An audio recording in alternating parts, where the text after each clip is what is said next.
Hello, and thank you for joining us for this episode of AMA's Marketing In. I'm your host, AMA CEO, Bennie F Johnson.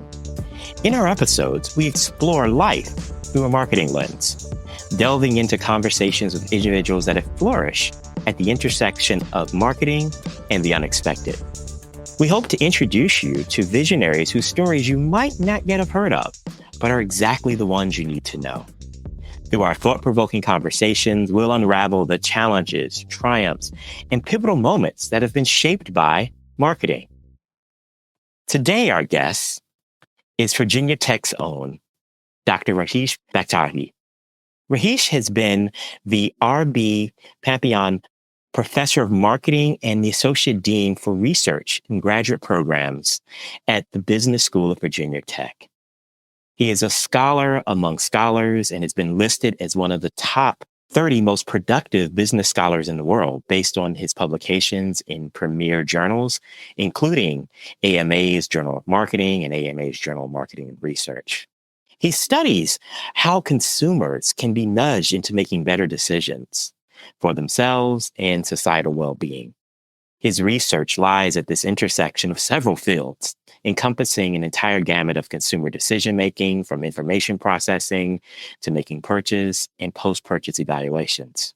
He is also one of the emerging experts on AI and marketing. Welcome to our podcast. Thank you so much, Benny. It's my honor to be here. Oh my goodness, it's such a pleasure to have you here. We talked about just so much of your career has been wrapped into your service and work and growth with the American Marketing Association. You know, we talk about your scholarship, and you've been an active part of our journals and our journal community. Just to get started, talk a bit about what it means to be published in leading journals. What does that mean for you as a practitioner, as a professor? To be honest, as I was mentioning earlier, I think AMA is my second home. I mean, AMA has given me the opportunity to grow as not just a scholar and grow in academia as an academic, but also as a human being. I met friends. I've networked with a lot of people who are AMA members, and I have learned a lot from all of them. It is absolutely an honor to be published anywhere, and some of the top leading journals are, they're very difficult to publish in. And to be honest, I think most of the credit goes to my collaborators. I've had the opportunity to work with some really amazing scholars, and some of whom have been my mentors, and some students and others in other universities and so on. But absolutely, I mean, it's been a learning experience. I consider myself as a lifelong learner. So, anytime we publish things, things are always changing. The world is moving at a fast pace. So it just helps me be on top of the pulse and automatically adjust and learn new things as well. One of the things I loved is you mentioned just now, but you talked about that stance of always being humble and open to learn. Absolutely. How has that helped you in your profession, do you think? I think that is probably the most important facet for anybody at all different stages of your career, professional career, let's say as a faculty member. I think different skills are important. So as a junior faculty member, as a mid-level faculty member, now as an administrator. So being open to learning is very important. So I think when I run into a student, I don't think of it as a teaching moment as much as I think of it as a learning moment. Because many times these students are bringing in fresh ideas and fresh perspectives. And, I've been in the field way too long, so my ways of thinking sometimes can be very dated. So I think this is an opportunity for me to learn and understand how the new generations are thinking, because really they are going to be the leaders of tomorrow. So it is very important for us to continuously adapt, learn, and adjust. And some of the things we'll be talking about today is exactly that. Yeah, so it reminds me of a conversation I was having recently about having this multi-generational connection with mentorship and learning with peers and learning from those ahead of you, but equally learning from those adapting and coming behind. Absolutely. Based in there. Okay. So we're going to talk a lot of your work deals with human consumer decision-making. And I'll put a pin in that because we're going to talk about artificial intelligence in a minute. But let's talk about this human intelligence. Since you've been studying consumer decision-making, how have you seen the change in consumers' behavior show up? When we look at, I think about the decision sets that we had 30 years ago as consumers Mhm. versus 30 months ago. Talk a bit about what you've seen in terms of how we've evolved as consumers. I think that's a very good question. So, if you think about 30 years back to the consumer of today, you will see a lot of change. Right. Right now, we are in the age of abundance. There are, a plethora of choices. Consumers have very little time, but at the same time, they have information about all the alternatives out there. So Mm-hmm. back in the day, we probably did not have that many options. Generally, the opportunity costs were very high. So if you did Right. not want to buy this product, if you wanted to buy some other product, you'd probably have to travel miles or, it wasn't at your fingertips. But now the world has changed. Now information is at your fingertips. So consumers are also changing. I mean, back in the day, people tended to be very loyal. They would continue to buy products from the same company until something happened. But today's consumer is used to change, with AI and all the other technologies that have proliferated their life. Some of the change that they want is not even what they're expecting in this product. It might be something else at Mm-hmm. work. Like there Mm-hmm. may be HR softwares that are fully updated, and when they come home and they want to, use, say, Walmart's verbal, like use voice to create a grocery list on Walmart's app, and they're like, this is not working. How's that? So when I Right. am at work, I'm dealing with such complex things and things are working. How is it that it's not working here? So, yes, the consumers have changed over time. Their expectations have gone up considerably. Between manufacturer, retailer, and consumers, now consumers wield a lot of power Right. because they Right. have a lot more information that they had previously. And they certainly have many more options. So, clearly, today's consumer is more careful, more informed, cannot be fooled very easily, has much higher expectations. So, with these higher expectations, what advice do you have for marketing leaders as you think about it, as they try to build programs to meet these new thresholds? I think, at a very broad level, we go back to where we were back in the day, which is Mm, basically building emotional connections. right. Because Right. when consumers are connected with your brand, they're connected with you, then likelihood of them staying with you is going to be longer. Now, how you get there may be a little different today than it was back then. As I mentioned earlier, it reminds me, like, when I think about this future that we are in, it reminds me of this Back to the Future theme. Yeah. Partly Okay. because back in the day, when I was a young child growing up in India, and my mother or father would send me to the store to buy something, I would, go on my bicycle and bike up Mm-hmm. to the store. And the store owner knew everything about me, knew where Right. I lived, who my siblings were, what my father did for a living. So they had, complete information. Now, in this day and age, it is the same thing, except the information that they're trying to get at is digitally. They may not actually see you in person, but every time we go somewhere, we leave some crumbs behind and they're trying to put it together, right? So that kind of emotional connection, whether it's through technology or whatever it is, through personalization, and some of those things will continue to be important. And I feel that, since consumers have a lot more information, it is best to be transparent. It's best Right. to give them the best deals you can. You have very little chance of fooling consumers anymore. So Right. I think keeping that in mind would be very, very helpful. Now, as we make a pivot to the future, we talked a bit about human intelligence and consumer space in there.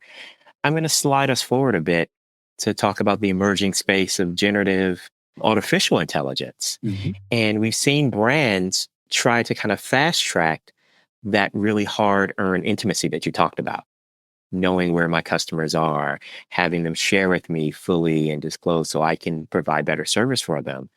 We've seen in the past few months in particular, AI applications in marketing take it one step too far just above the trust threshold and create really kind of awkward, dissonant experiences with brands.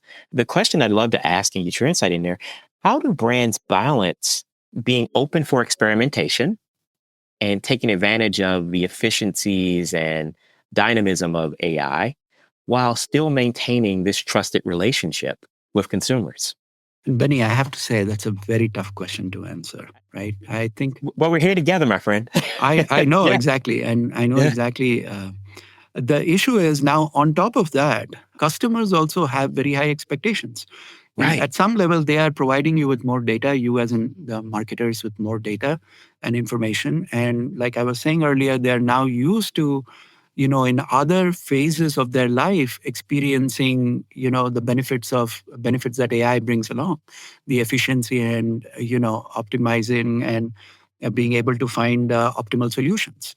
So Hmm. therefore, customers are beginning to have very high expectations. So clearly, it is going to be a challenge for marketers, right? Some of the challenges actually go beyond that. One, of course, it's the data privacy, data integrity, and all of those issues, right? Like, how do you get data from customers, ensure that they are being ethically used?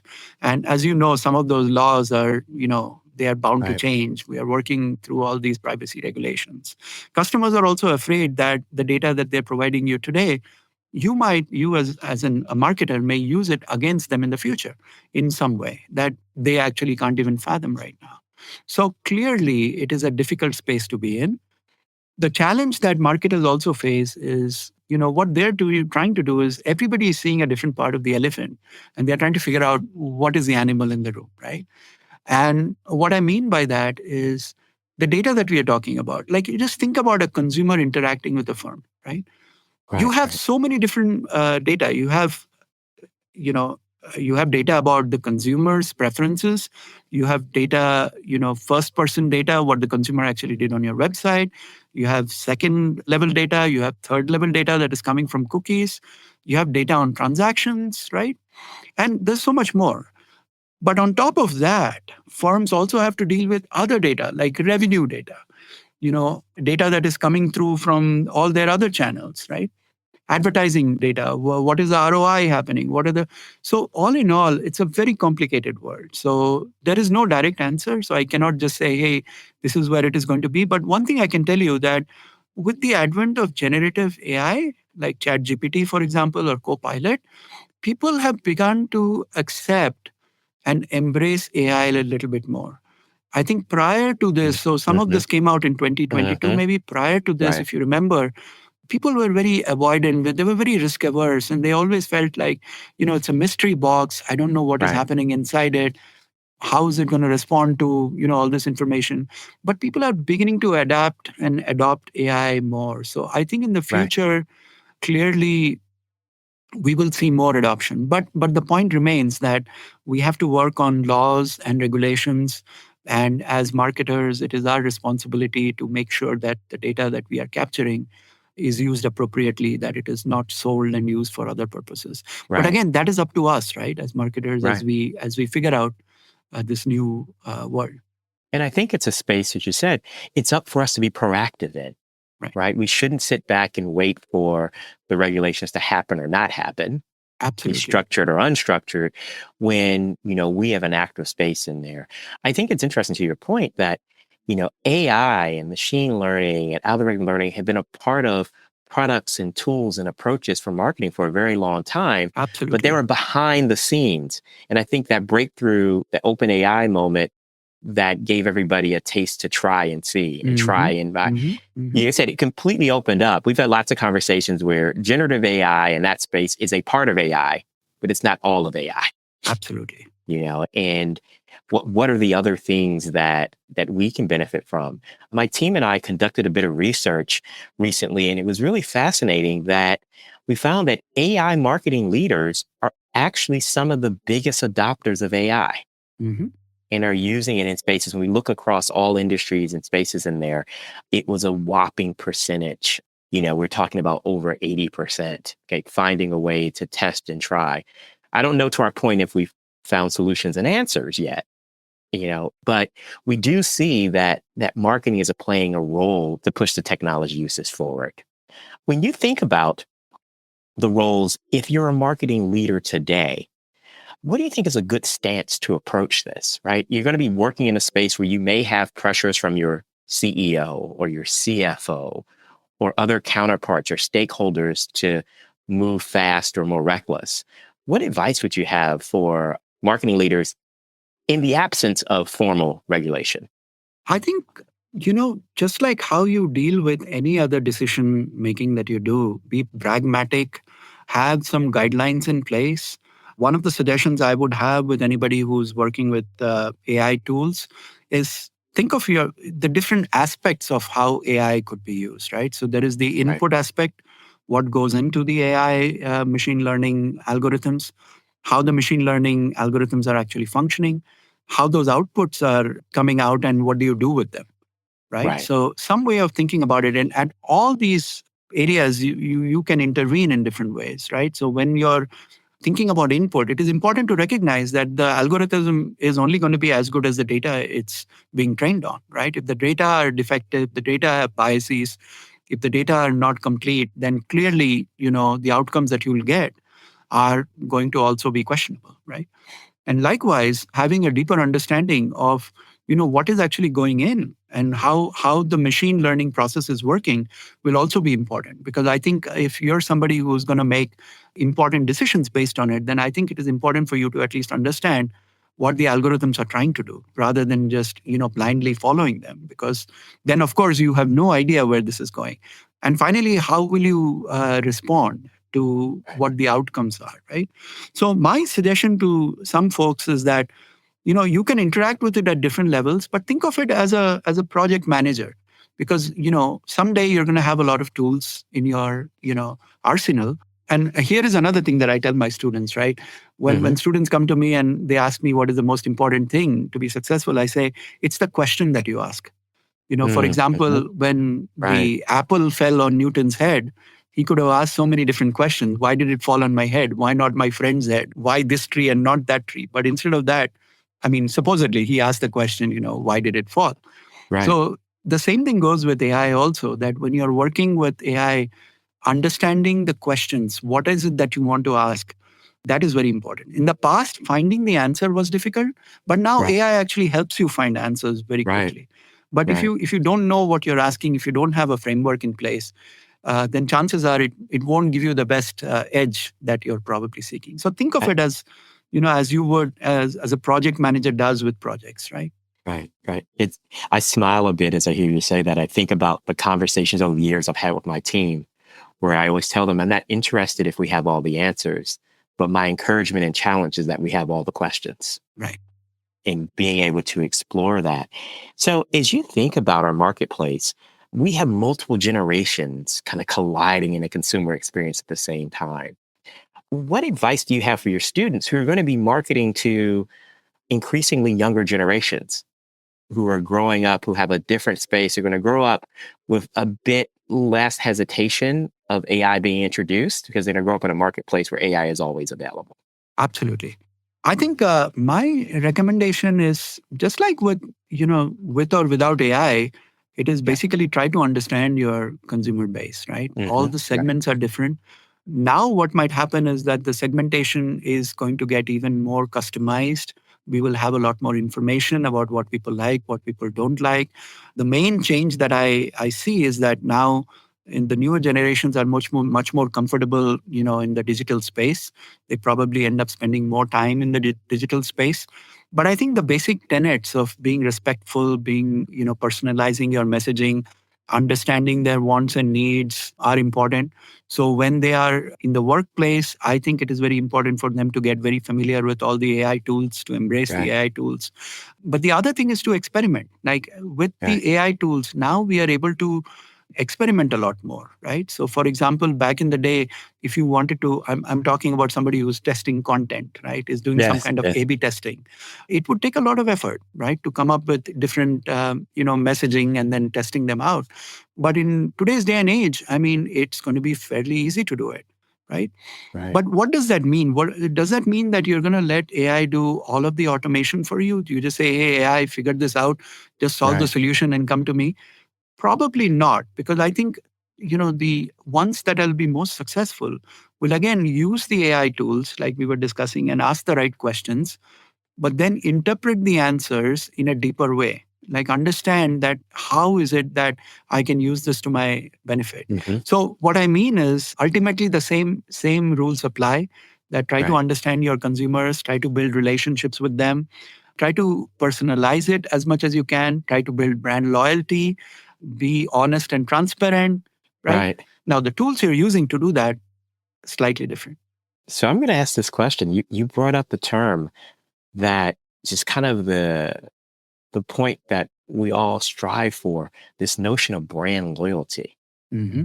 Now, as we look in our expanded consumer space, AI infused, dynamic marketplace as a context, what can we hope for loyalty? Is this a loyalty? Is this a long-term relationship like our grandparents, or is this a quick, more transactional relationship? You know what? Because I often wonder, what does our loyalty arc mean today? Absolutely. Again, that's a very difficult question to answer because, Hmm. to be honest, nowadays consumers have more options than they ever did Right, before.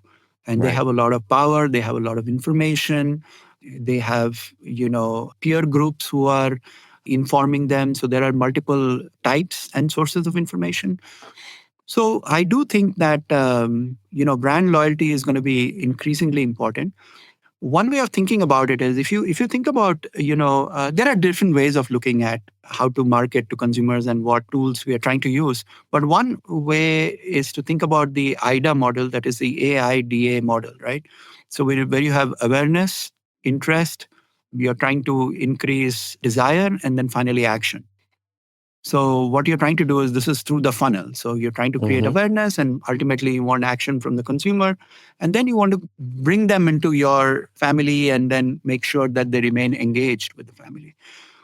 Now, if you think about it, awareness is the hardest part. That's where people right, spend a lot of money and resources. And in this competitive day and age, when there are so many options out there, it takes a lot to acquire consumers. So acquisition was always harder than retention, even in the past, but it is becoming increasingly more difficult. Why do I bring this up? I bring this up to make the point that that's why retention is even more important, because it's going to be harder, because you'll be in a very competitive space trying to get new customers. right, But at the same time, like I said, I mean, you're dealing with a complex marketplace. So right, my argument would be that you should still focus on brand loyalty. You should try to build a loyal customer base. And in order to build the base, use some of the same things that I discussed earlier, which is basically try to understand your consumers, segment them, know which consumers are going to, stay longer and right, which consumers are not, understand what the pain points are, and connect with them. Because even if you don't do that, your peers and your competitors are going to do that. And that is why it is very essential for you to as well, embrace technology so that you are in that space where you can do that. In addition to that, some of the things you can do is build a brand community. So one of the things that is interestingly happening more and more is, with the advent of more and more technology, people are actually looking at each other to for suggestions and recommendations.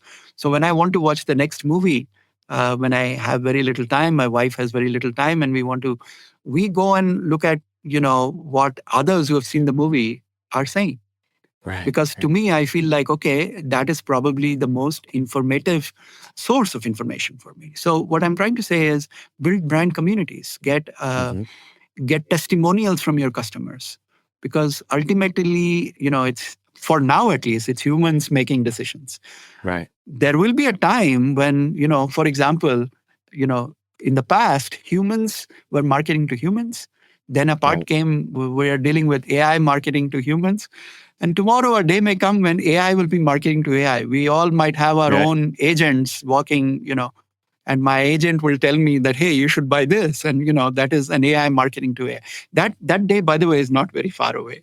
right. We have somewhat extra. It's interesting as well. I want to talk about the kind of complexity of search in the Hmm. AI space in there. We're all kind of marveling at just the corner that's been turned on Google search in the last few weeks with Gemini and the space in there. It's changing the way the amount of data that comes in. I was also over the summer really intrigued by some of the search behaviors that are happening with companies like Reddit, Hmm. where the search is kind of your idea, your question plus Reddit. It's becoming this, intersection of both search and social. To your point, it's like I want to find out the reviews, but I want to make sure the reviews are coming from an unfiltered review space Right. in an existing community that I'm interested in that has specificities to the question I'm asking. Absolutely. And I think that is going to become increasingly more and more important. That's why customer testimonials, building a community, brand community, again, these are not new, Benny. I mean, this is something that we've been doing for 20, 30 years. Right, And I'm right. just making the point that the tools have changed, but I think the Hmm. fundamentals still remain the same. Which is really a core to when we talk about marketing emerging as a profession. Like Right. having that set of fundamentals and having the skills that we can reinforce and we can lean on is really what creates a profession. I mean, how many times have marketing leaders and marketing team members been in where the counterparts have kind of, well, just make it happen. You do the marketing thing you do versus understanding that we are a profession with a core set of disciplines and skills that where the tools may amplify and accelerate. At its heart, it's based on the art and science that we've built. Absolutely. And in today's day and age, what they're doing is they will tell you the same thing, but they'll also simultaneously cut resources and say, Yes. now do it with less, resource and then Yes. find a way out and make sure it works because, the other company is just showing such return on investment, right? So, here's the strategic advantage conversation. An advantage is only an advantage if it separates you from your competition, from your, competitive set, from other ideas and spaces. If you have AI and I have the same AI, who wins? That's a great point. Actually, it's the same thing with email, right? When we first Right. started having email made our life simpler and easier. When we first started shifting from horse-led carriages to machines, it made transportation easier. But now we are Right. flying long distances, and we are dealing with this deluge of emails, right? Where it's like then sometimes we just come back and think, hey, those in-person meetings around the water cooler, you can get things quickly done. You don't need Slack. You don't need Right. Teams. You can just have a quick conversation. We agree on something and we can move our separate ways, right? But yeah, you're absolutely right. Right. So you end up in the space where I love these moments where the simple, humble postcard still drives action. Actually, believe it or not, they do. And I have my theories on why it does. And part of it is because it catches us unawares, right? Yes. So one of the things that, has been happening, there's a big shift now moving from in the online world, they're moving into more the mobile world. And part of Mm, the reason is people are much more engaged with their cell phones. So you mhm. can actually, engage them more and actually affect any change or, share information that they might actually remember. They're less likely to be distracted. And if you take it one step further, things like podcasts are very successful because oftentimes when people are listening to podcasts, they're actually paying their full attention, like, something we are doing right now. Right. And believe it or not, like you were saying, when you send something in snail mail, right, through regular mail and people actually see it on paper, they're more likely to be engaged at that time because, they might even have, their, all their guards down and, Right. they would Right. be much more impacted. There's something to having a receptive audience, right? To your message that has in there and Absolutely. keeping the guards down. As we imagine, one of the challenges, and I'm gonna ask you a bit about creativity in AI. I mean, that's a space that's been attention in the marketing brand community and the design community as well, using AI as a replacement for human creativity. How can marketers help to protect the space for their adjacent peers, the designers and the creators and the space in there, so that we kind of protect that human creativity as an asset for our business strategy? My perspective on this is, Benny, like we were discussing, that this becomes a tool, right? Right, right, Ultimately, if you have the same tool, I have that same tool, then what makes us different? Like, so how can you be better than me in being creative? Well, you have to learn how to work with the tool. So hmm my take on it is that AI is here to stay. It is not one of those trends that will disappear. So I think right, the most successful folks will learn how to work with AI tools, AI technology. And some people will be able to, paint a Picasso while others will try to figure out, why that sells and why that doesn't. So clearly, right, I feel again, it's a tool. And I feel that our colleagues in our field, it will require us to learn new skill sets. It will require us to even assessing and evaluation and all of that, all of the KPIs that we talk about, all of those will probably change. But I do feel that there will still be differentiation between those who are adept at using these tools skillfully than others. Where I think it will help us to some extent is, sometimes in academia, we have this thing called the writer's block. And I'm sure Right. my friends who do content writing and all often, probably not often, but do suffer from it, where, Right. you don't have any ideas. You're just sitting over there trying to write this first paragraph and it's taken you 2 days. Some of that, I think AI can really help you jumpstart some of that because Right. it can give you ideas and thoughts. But ultimately, I think, again, I think we are far from that stage where AI will do just everything for you and you just sit over there and marvel at how great it is. Because Right. even if that happens, then, like you were saying earlier, everybody else has that same tool too. So then you'll have to find some way of, Right. painting a Picasso. Yeah, setting yourself apart. So we're going to ask that question. You talked about writer's block, and we're going to put a pause on using AI for idea generation. But where do you find inspiration for your research prompts? You get a chance to look at the whole world of business, but then having that skill to hone in on a pithy question, an important question that helps to move the profession forward. Where do you find inspiration? That's a great question. So for me, a lot of it comes from life. So Mm-hmm. I tend to be the one that, when you're walking on the street, somehow my foot finds that little hole in the road. And, so I'm always struggling. Like I see something and I fall for it. When I Right. first came to the US, I'd be up late at night and I would see all those belts that they were selling that you just wear it around your belly and it has this transformational effect on you. And I bought into it right away because they just said, hey, it's only $29 per month. But I forgot that it was for 5 months or 6 months that I had to pay because it seemed Right. like $29 is fine. But I was a student then, so it was a lot of money Right. back then. So things of that nature, I think, just observing life and observing how Right. you interact with life, it teaches you, it gives you all these teaching moments. That is certainly one way to generate ideas. Other ways are, I have been in the field long enough that now, I've read quite a bit of work in, that my colleagues have published.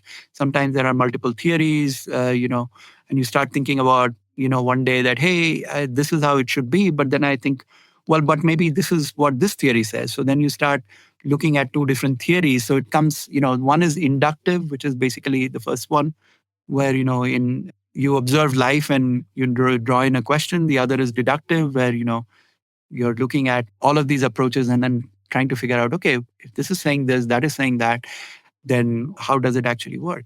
And the last one is just other people coming to me, students, and saying, hey, I've been wondering about this. And I said, oh, I haven't wondered about that, but that does sound like a great question.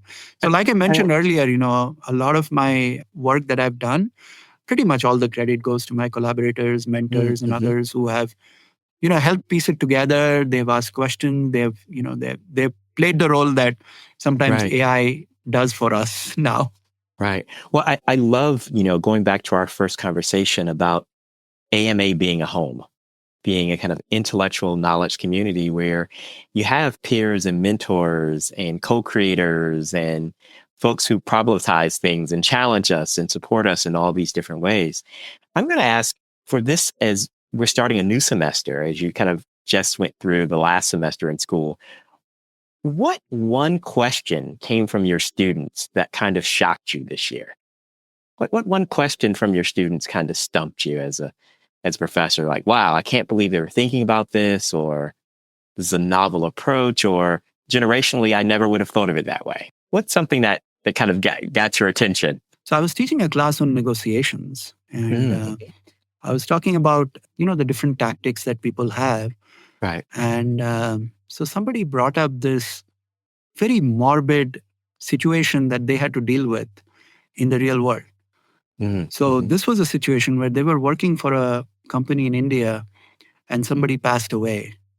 Oh, wow. And the person who passed away had an accident, but the accident was not caused by the company. The person had walked out of the factory, and as they were walking out, they fell and something happened and they passed away.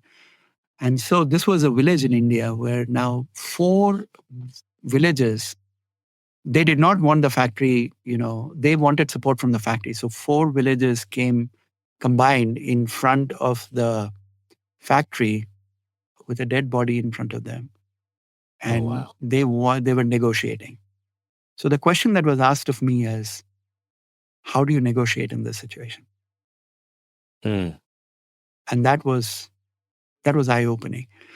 mm, It was a very difficult question to answer. And what I told them was, it all depends on, who was responsible for it and what the ethical decision is. It's not about what the right negotiation strategy is. Now, some right. strategies that people often use, there's something called strategic delay that we are quite familiar with, that insurance companies, for example, often use, which is basically when you're looking to get paid on your insurance, they will keep delaying it until you have no resource to fight them, because they can delay. So it's called strategic delay, and it's used quite frequently. So one strategy here could be just to delay the negotiation, so that, because the other party obviously has something big to lose. But the Right. question that I told them is, the question that you have to ask yourself is, what is the question you should be asking? Is it Mm, about trying to minimize the cost to the company in this situation, or to do something that you think is right, which is basically to help the people out? So my negotiation response as a right. professor was, instead of saying, hey, try to maximize your returns, they say, this is one of those situations where I would say, you know, don't listen to the negotiation strategies. Try to understand what happened here and how you can be helpful. You may end up losing your job, but I think you want to do what is ethically right, rather than get into a fight about trying to maximize $2 for your company. I think, my friend, that's a powerful way to close our conversation. Do what's ethically right.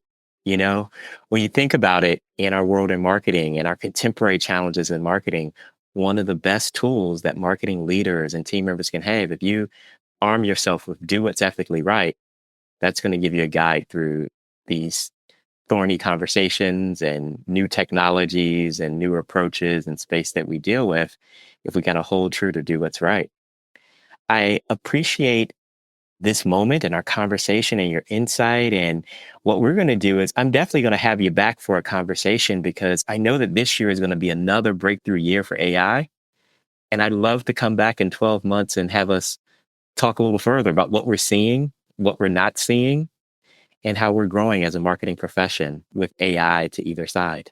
I would absolutely love it, Benny, because some of the other things that I think are happening that we are actually not even measuring Right, is fundamental change to how consumers even think and process information.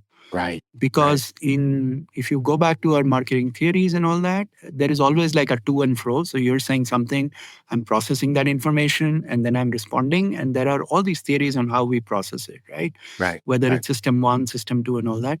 But nowadays with AI generated stuff, because it's one-way street, right, sometimes we don't even question it, because I know that I cannot question the authenticity or whatever. Sometimes I just accept it. So the way people process information might actually be changing completely, which does not, I'm not saying that consumers will not question it. What I'm saying is, at what time do they question right, the right, information? That may change. It's not immediately, but maybe a few minutes into it, they process all of it, and that might actually change also the outcomes they arrive at, right? So, right, but anyway, right. I would love to have another conversation with you. I should say that I'm very honored to have been invited, and thank you for taking the time out of your busy schedule to do this on a very cold day. So that's very, very appreciated. Oh my goodness. It definitely our pleasure. And thank you for sharing with our audience and space in there. These are the productive generative ideas that we want to explore when we think about what's happening for marketing today and tomorrow. So thank you once again for joining us. I am AMA CEO Bennie F Johnson, and this has been another great episode of AMA's Marketing In. For more information on AI for you, your team, your growth, your organization, and community, feel free to follow our work and resources at ama.org. Feel free to check out our journal articles in the American Marketing Association's Journal of Marketing, Journal of Market Research, Journal of Interactive Marketing, and Journal of Marketing Public Policy, where AI and the future of marketing are front and center in our conversations. Thank you once again, my friend. Thank you so much, Benny. And we'll see you in the future. Thank you.